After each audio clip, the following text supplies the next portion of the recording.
बिस्मिल्लाहिर्रहमानिर्रहीम। अस्सलाम वालेकुम दोस्तों, कैसे हो आप सब? उम्मीद करता हूँ आप सब ठीक होंगे। Welcome back to the new video and welcome back to the channel literature coverage. आओ लिटरेचर पढ़ें। दोस्तों, आज की इस वीडियो में हम लोग एक बहुत ही इंपॉर्टेंट प्ले पढ़ने जा रहे हैं जिसका नेम है ओथेलो। इस प्ले को एक बहुत ही फेमस प्ले राइट शेक्सपियर ने लिखा था। शेक्सपियर को इंग्लैंड का नेशनल पोएट भी कहा जाता है। 26 अप्रैल 1564 को स्ट्रैटफोर्ड अपॉन एवन इंग्लैंड में शेक्सपियर पैदा हुआ था और 23 अप्रैल 1616 को 52 साल की एज में स्ट्रैटफोर्ड अपॉन एवन इंग्लैंड में शेक्सपियर की डेथ हो गई थी। इंग्लिश लिटरेचर में शेक्सपियर एक बहुत ही फेमस प्ले राइट था, एक राइटर था, पोएट और एक्टर भी था। आज हम लोग शेक्सपियर का एक फेमस प्ले ओथेलो पढ़ने जा रहे हैं जो कि एक ट्रेजेडी है और इसका फुल टाइटल है the tragedy of Othello the Moor of Venice. ये प्ले 1603 में लिखा था शेक्सपियर ने। 1622 में ये प्ले पब्लिश किया गया था और पहली परफॉर्मेंस भी इसकी 1 नवंबर 1604 को व्हाइट हॉल पैलेस लंदन में हुई थी। सेटिंग ऑफ प्लेस इस प्ले की है वेनस, जो कि इटली में एक सिटी है, और सेटिंग ऑफ टाइम इस प्ले की है second half of 16th century, यानी कि 1550 से लेकर 1600 तक का जो टाइम पीरियड है उसमें यह प्ले सेट किया गया है। 1570 से लेकर 1573 तक एक वार हुई थी वेनस और ओटोमन एम्पायर के दरमियान, और इस प्ले में भी वार का एक रेफरेंस दिया गया है। इसकी सेटिंग ऑफ प्लेस कुछ यूं ही होगी फिर 1570 से लेकर 1573 तक। ओथेलो प्ले की इस प्ले की ओरिजिनल लैंग्वेज है इंग्लिश और योनरा इसका है शेक्सपियरियन ट्रेजेडी। इस प्ले में जेलसी के, रिवेंज के, लव के और वार के इंपॉर्टेंट थीम्स हैं। इस प्ले के टोटल 5 एक्ट्स हैं और ये प्ले एक इटालियन शॉर्ट स्टोरी से अडेप्ट किया गया है जिसका नेम कुछ यूं है। तो चलिए दोस्तों, अब बढ़ते हैं इस प्ले की समरी की तरफ। ये प्ले वेनिस की एक स्ट्रीट से शुरू होता है जहाँ पे 2 आदमी बहस कर रहे होते हैं। एक आदमी का नेम है रोड्रिगो और दूसरे आदमी का नेम है इयागो। रोड्रिगो जो है वो एक अमीर आदमी है और इयागो का दोस्त है, और जो इयागो है वो आर्मी में एक इंसाइन रैंक पर वर्क करता है। इंसाइन रैंक का मतलब ये है कि ऐसा फौजी जो कि अपनी आर्मी का या अपने कंट्री का फ्लैग पकड़ के अपने कंट्री को और अपनी आर्मी को रिप्रेजेंट करे, यानी कि ये काम है इयागो का। लेफ्टिनेंट से नीचे एक रैंक है इंसाइन जिस पर इयागो काम करता है। रोड्रिगो जो है वो वेनिस के एक सीनेटर ब्राबेंशियो की बेटी डेस्डिमोना से शादी करना चाहता है और इस काम के लिए वो इयागो को पैसे देता है कि इयागो जो है वो रोड्रिगो की हेल्प करे ताकि रोड्रिगो की डेस्डिमोना के साथ शादी हो सके। बहस करते हुए रोड्रिगो ये बात करता है कि उसे खबर मिली है ये कि डेस्डिमोना जो है उसकी शादी हो चुकी है एक आर्मी जनरल के साथ जिसका नाम होता है ओथेलो। ओथेलो इस प्ले का प्रोटैगनिस्ट है। तो ओथेलो ने डेस्डिमोना से शादी कर ली। इस बात पर रोड्रिगो को बहुत गुस्सा है और इयागो को भी। आर्मी जनरल ओथेलो जिसके अंडर ये काम करता है उस पर इयागो को बहुत गुस्सा है क्योंकि ओथेलो ने एक इनएक्सपीरियंस्ड सोल्जर माइकल कैसियो को अपनी आर्मी में लेफ्टिनेंट रख लिया होता है और इयागो जो है वो लेफ्टिनेंट बनना चाहता था और माइकल कैसियो लेफ्टिनेंट बन गया। तो इयागो को बहुत गुस्सा है थैलो पर और थैलो से बदला लेना चाहता है ये, और माइकल कैसियो को भी पसंद नहीं करता जो इयागो है। अब इयागो और रोड्रिगो क्या करते हैं, ये सीनेटर ब्राबेंशियो के पास जाते हैं और उसको बताते हैं कि उसकी बेटी डेस्डिमोना जो है वो ओथेलो के साथ भाग गई है और ओथेलो और डेस्डिमोना दोनों ने शादी कर ली है। अब ब्राबेंशियो को भी बड़ा गुस्सा आता है कि उसकी बेटी ने ऐसी हरकत की और आर्मी जनरल ओथेलो जो कि सीनेटर ब्राबेंशियो का अच्छा दोस्त होता है उसने भी ऐसा काम किया। सीनेटर ब्राबेंशियो की बेटी डेस्डिमोना को भगा के ले गया और उसके साथ शादी कर ली। इयागो ये खबर बताने के बाद जल्दी से ओथेलो के पास चला जाता है ताकि ओथेलो को ब्राबेंशियो के रिएक्शन के बारे में बता सके।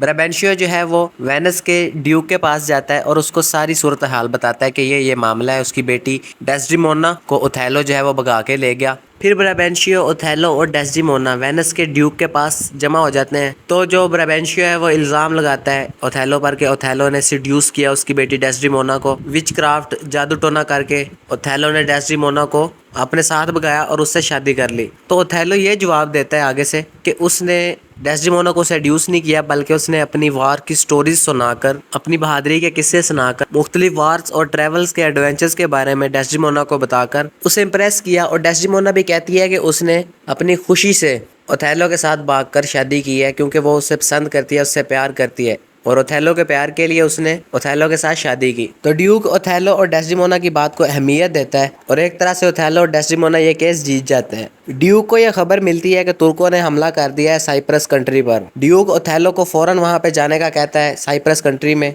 डेस्टिमोना भी साथ जाने का कहती है तो ड्यूक इस बात की इजाज़त दे देता है और अलग से एक दूसरे शिप में जिसमें इयागो, उसकी बीवी एमिलिया और डेस्टिमोना जाएंगे और ओथेलो अलग शिप में जाएगा। लेकिन ड्यूक को ये नहीं पता होता कि जो इयागो है वो ऊपर ऊपर से ही दोस्त है ओथेलो का, लेकिन अंदर से दुश्मन है और ओथेलो से बदला लेना चाहता है। इयागो अपने दोस्त रोड्रिगो को इस बात का यकीन दिलाता है कि डेस्टिमोना जल्द ही ओथेलो से तंग आकर अलग हो जाएगी और रोड्रिगो को कहता है कि वो डेस्टिमोना के पीछे साइप्रस पहुंचे और इयागो ये प्लानिंग बनाता है कि वो कैसियो का इस्तेमाल करके ओथेलो से बदला लेने की कोशिश करेगा और ओथेलो को तबाह करेगा।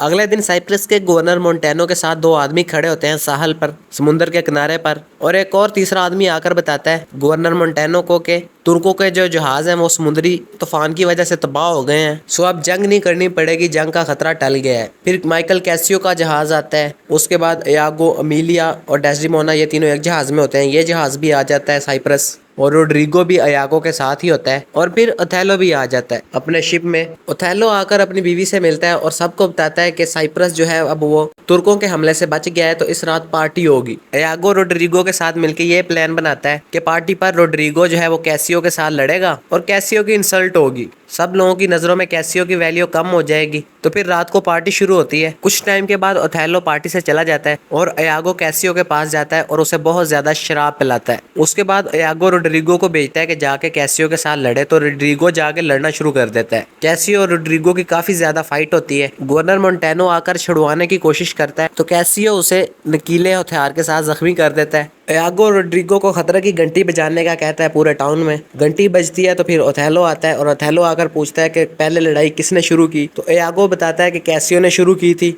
ओथेलो गुस्से में आकर कैसियो को उसके लेफ्टिनेंट रैंक से हटा देता है। कैसियो को बड़ा दुख होता है, उसकी इज्जत खराब हो चुकी होती है सबके सामने, सब लोग चले जाते हैं। तो फिर इयागो क्या करता है, कैसियो को कहता है कि अगर उसने दोबारा से ओथेलो की नज़रों में अच्छा बनना है तो डेस्डिमोना से राब्ता करे। इयागो का ये प्लान होता है कि वो ओथेलो के सामने कैसियो और डेस्डिमोना को लवर्स शो करेगा ताकि ओथेलो को जेलसी फील हो। कैसियो क्या करता है, कुछ म्यूजिशियंस को ओथेलो के घर की खिड़की के पास भेजता है ताकि ओथेलो सुलह कर ले कैसियो के साथ और उनकी दोस्ती फिर से गहरी हो जाए। ओथेलो अपने क्लाउन को भेजता है कि म्यूजिशियंस को कहे कि यहाँ से चले जाएं। कैसियो जो है वो क्लाउन को कहता है कि अमीलिया को भेजे। अमीलिया जो है वो इयागो की वाइफ है जो कि डेस्डिमोना के पास उसका काम काज करती है, या कह लें डेस्डिमोना की खिदमत करती है। कैसियो अमीलिया को इसलिए बुलाता है ताकि डेस्डिमोना के साथ उसकी मीटिंग हो सके। क्लाउन के जाने के बाद जो इयागो होता है वो कैसियो को कहता है कि वो ओथेलो को कहीं बाहर ले जाएगा ताकि टाउन के मामलात वगैरह देख ले वो, और कैसियो जो है वो सुकून से डेस्डिमोना के साथ मुलाकात कर सके।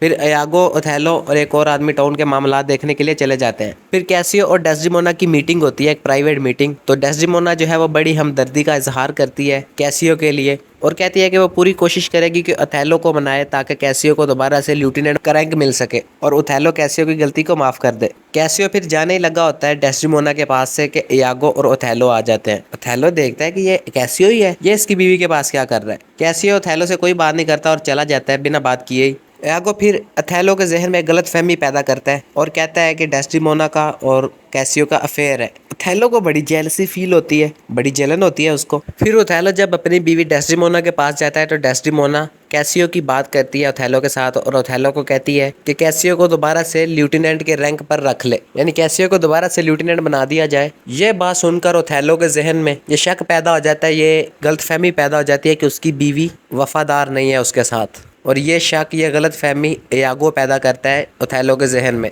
ओथेलो फिर इयागो के साथ बात करता है। डेस्डिमोना आकर ओथेलो को डिनर के लिए बुलाती है और डेस्डिमोना को फील होता है कि ओथेलो का मूड नहीं ठीक। वो अपना रुमाल ओथेलो के सर पर रखती है और ओथेलो डेस्डिमोना के रुमाल को, हैंडकरचीफ को ज़मीन पर गिरा देता है। फिर डेस्डिमोना और ओथेलो डिनर के लिए चले जाते हैं और अमीलिया डेस्डिमोना का रुमाल पकड़ लेती है। असल में इयागो ने अपनी बीवी अमीलिया को कहा होता है कि वो डेस्डिमोना का रुमाल चुरा कर लाए इयागो के पास। तो फिर अमीलिया डेस्डिमोना का रुमाल अपने हस्बैंड इयागो को दे देती है। इयागो बड़ा खुश होता है और डेस्डिमोना का रुमाल कैसियो के कमरे में रख देता है, एक एविडेंस के तौर पर, एक सबूत के तौर पर कि डेस्डिमोना का और कैसियो का अफेयर है। और ओथेलो जब कैसियो और डेस्डिमोना के अफेयर का प्रूफ मांगता है इयागो से, तो इयागो कहता है कि उसने कैसियो को डेस्डिमोना के रुमाल से अपनी दाढ़ी को पूंछते हुए देखा था। ओथेलो को बड़ा गुस्सा आता है और वो गुस्से में अपनी बीवी से और कैसियो से बदला लेने के बारे में सोचता है और इयागो कहता है कि वो ओथेलो की हेल्प करेगा इस काम में, डेस्डिमोना और कैसियो से बदला लेने में। ये हैंडकरचीफ ओथेलो का पहला गिफ्ट होता है जो उसने डेस्डेमोना को दिया होता है। घर जाके ओथेलो डेस्डेमोना से रुमाल मांगता है तो डेस्डेमोना कहती है कि उसे रुमाल मिल नहीं रहा, पता नहीं किधर है। यानी रुमाल डेस्डेमोना के पास नहीं होता, वो तो इयागो ने अपनी बीवी अमीलिया से मंगवाकर कैसियो के कमरे में पहुंचा दिया था। डेस्डेमोना हैंडकरचीफ के टॉपिक को चेंज करके कैसियो को लेफ्टिनेंट बनाने की बात करती है, जिसकी वजह से ओथेलो को बहुत ज्यादा गुस्सा आ जाता है और वो गुस्से में बाहर चला जाता है। और दूसरी तरफ कैसियो देखता है, बड़ा हैरान होता है, यार रुमाल उसके पास कहाँ से आ गया, यानी उसके कमरे में कैसे आ गया। वो एक प्रोस्टिट्यूट बियांका से मिलता है और उसे कहता है कि सेम इस रुमाल की तरह का एक दूसरा रुमाल बना कर दे। थैलो को इतनी जेलसी फील होती है कि उसे मिर्गी का दौरा भी पड़ता है। कैसियो जो है वो थैलो से मिलने आता है तो इयागो उसको भेज देता है कैसियो को कि थोड़ी देर के बाद मिलने आए। थैलो की हालत जब ठीक होती है तो इयागो कहता है कि उसने एक प्लान बनाया है कि वो कैसियो के साथ मिलेगा, मुलाकात करेगा और ओथेलो छुपकर उनकी बातें सुनेगा। तो इयागो और कैसियो जब मिलते हैं तो इयागो कैसियो के साथ प्रोस्टिट्यूट बियांका की बात करता है, जिसकी वजह से हंसी आती है कैसियो को। असल में कैसियो जो है वो बियांका का एक फेवरेट कस्टमर होता है। कैसियो को हंसता देखकर जो ओथेलो होता है उसे ये बात सच लगने लगती है कि कैसियो का और डेस्डेमोना का अफेयर है। और इयागो इसी वजह से ही कैसियो से मिलता है ताकि ओथेलो को इस बात का यकीन दिलाए कि कैसियो का और डेस्डेमोना का अफेयर है। फिर बियांका कैसियो से मिलने आती है और उसको रुमाल देती है, डेस्डेमोना का रुमाल जिसकी उसने कॉपी करवाई होती है बियांका से। और बियांका अपनी जेलसी शो करवाती है कि जो कैसियो है वह किसी और औरत का रुमाल कॉपी करवा रहा है। फिर डेस्डेमोना लुडोविको के साथ ओथेलो के पास आती है। लुडोविको जो है इसका काम ये है कि ये पैगाम को एक जगह से दूसरी जगह लेकर जाता है, यानी वेनिस से साइप्रस तक ये एक लेटर लेकर आया है। और उस लेटर में ये लिखा होता है कि ओथेलो वापस वेनिस आए, और ये भी होता है उस खाते में कि कैसियो को साइप्रस का गवर्नर बना दिया गया है। अब साइप्रस कंट्री को कैसियो संभालेगा। ओथेलो गुस्से से डेस्डेमोना को धक्का मारता है और चला जाता है। उस रात को ओथेलो अपनी बीवी डेस्डेमोना को एक प्रोस्टिट्यूट कहता है। डेस्डेमोना कहती है कि वो बेकसूर है और अमीलिया भी ये बात ही करती है कि हाँ डेस्डेमोना बेकसूर है, लेकिन ओथेलो उनकी बात नहीं मानता। इयागो डेस्डेमोना को इस बात का यकीन दिलाता है कि जो ओथेलो है वो सिर्फ स्टेट के मामलात की वजह से थोड़ा परेशान है, इस वजह से ऐसे बिहेव कर रहा है। ओथेलो फिर डेस्डेमोना को कहता है कि वो बिस्तर पर उसका वेट करे और अमीलिया को भेज दे। और इयागो फिर क्या करता है, रोड्रिगो से मिलता है। रोड्रिगो को कहता है कि अगर वो ओथेलो और डेस्डेमोना को साइप्रस से वापस वेनिस जाने से रोकना चाहता है तो कैसियो को मार दे, तभी उसे फिर डेस्डेमोना तक पहुंचने का रास्ता मिलेगा।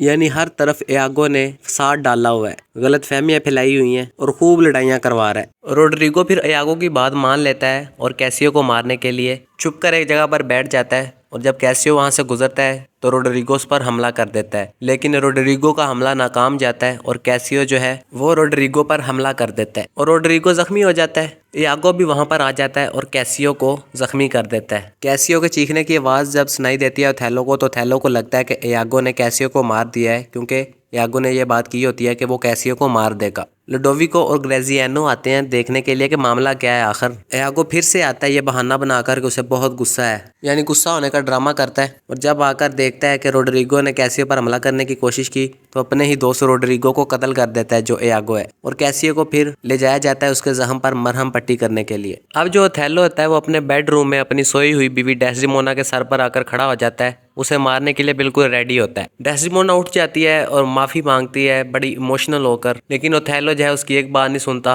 और किसी तरीके से डेस्डेमोना का सांस रोकने की कोशिश करता है। कितने में एमिलिया आ जाती है। एमिलिया आकर बताती है कि रोड्रिगो का कत्ल हो चुका है। ओथेलो पूछता है कि क्या कैसियो भी मर चुका है, तो एमिलिया बताती है कि नहीं, कैसियो जिंदा है। इस पर ओथेलो बड़ा गमगीन हो जाता है। डेस्डेमोना कुछ देर पहले चिल्ला रही होती है कि उसे कत्ल किया जा रहा है, लेकिन फिर वो अपनी बात तब्दील कर लेती है और कहती है कि उसने सुसाइड की है। यानी डेस्डेमोना एमिलिया को कहती है कि ओथेलो ने उसको नहीं मारा बल्कि उसने खुदकुशी की है। और इसके साथ ही डेस्डेमोना भी मर जाती है। ओथेलो से पूछती है एमिलिया के क्या हुआ डेस्डेमोना को, तो ओथेलो बताता है कि उसने डेस्डेमोना को कत्ल कर दिया, उसको मार दिया है, क्योंकि डेस्डेमोना वफादार नहीं थी और इसकी बेवफाई को इयागो सामने लेकर आया ओथेलो के। ये बात ओथेलो एमिलिया को बताता है। फिर मोंटेनो, ग्रेजियानो और इयागो कमरे में आ जाते हैं। इयागो जो है वो अपनी बीवी एमिलिया को चुप करवाने की कोशिश करता है, क्योंकि वो जान चुकी होती है कि इयागो ने क्या क्या किया होता है। ओथेलो कहता है कि इयागो ने सच बोला है, ये देखो हैंडकरचीफ, जो कि इस बात का सबूत है कि कैसियो का और डेस्डेमोना का अफेयर था और डेस्डेमोना जो है वो वफादार नहीं थी ओथेलो के साथ। एमिलिया फिर सच बोलती है कि उसे किस तरह से ये हैंडकरचीफ मिला और उसने ये हैंडकरचीफ इयागो को दे दिया,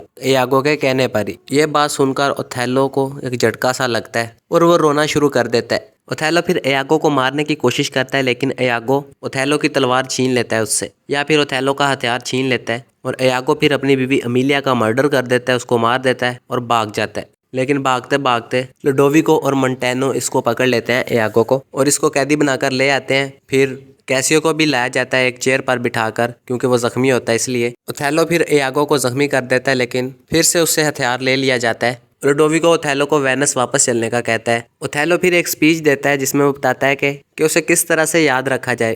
फिर इसके बाद वो खुद को तलवार के साथ मार लेता है, यानी ओथेलो सुसाइड कर लेता है, खुदकुशी कर लेता है। इस प्ले के आखिर में लुडोविको एक तकरीर करता है और उसके बाद ओथेलो का घर और उसका सामान ग्रेजियानो को दे देता है और इयागो को मौत की सज़ा सुना देता है, यानी ऑर्डर दे देता है कि इयागो को भी कत्ल कर दिया जाए, इसको भी मार दिया जाए, लटका दिया जाए। और दोस्तों इसके साथ ये प्ले एंड हो जाता है। उम्मीद करता हूँ आप लोगों को इस प्ले की समझ आई होगी। आज की वीडियो यहीं पे एंड करते हैं।